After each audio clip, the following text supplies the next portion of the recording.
California wields the economic might of a sovereign nation, yet its residents are packing up and leaving the state in historic numbers. The math of daily survival has become punishing. Families are staring down double the national average for electric bills, soaring gas prices, an unrelenting homelessness crisis, and a housing market that locks out the working class. This frustration collided with California's unique jungle primary election system. All candidates, 61 in this recent gubernatorial race, compete on a single ballot, regardless of party affiliation.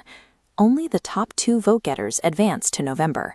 With millions of ballots processed, the candidate pulling ahead is a Republican backed by Donald Trump, former Fox News host Steve Hilton.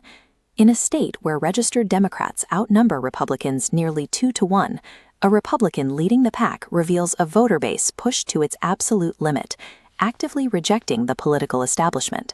Right on his heels is Xavier Becerra, the institutional heir to California's Democratic machine.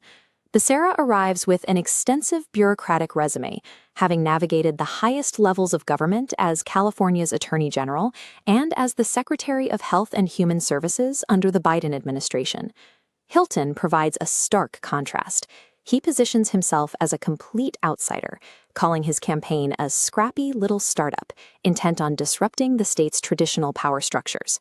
Before running for governor, Hilton had never held public office.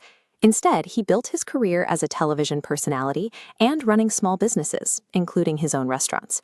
This rejection of the political class is happening down the ballot, too. In Los Angeles, former reality television star Spencer Pratt mounted a surprisingly strong challenge to force the incumbent mayor into a runoff.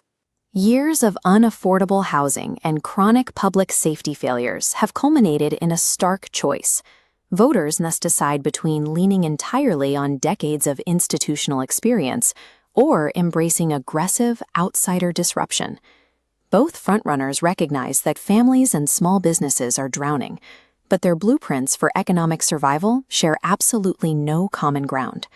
Hilton is pushing aggressive deregulation and tax cuts. He specifically promises to scrap the $800 minimum franchise tax the state currently charges businesses just to exist. Looking at this dropping line graph on his side of the scale, Hilton projects cutting gas prices down to $3 a gallon by tapping local oil reserves. He also plans to make your first $100,000 of income completely tax-free. Now watch the opposite side of the scale. Becerra's strategy relies heavily on state-led investment, stacking up robust social safety nets to protect vulnerable residents. His platform promises affordable housing, secure universal healthcare access, and expanded paid family leave. And while Hilton wants to drill locally, Becerra is firmly committed to abandoning fossil fuels in favor of green energy growth and strict environmental protections. California voters are weighing 2 mutually exclusive realities: tearing down the state's heavy tax and regulatory burdens, or embracing a massive expansion of government intervention.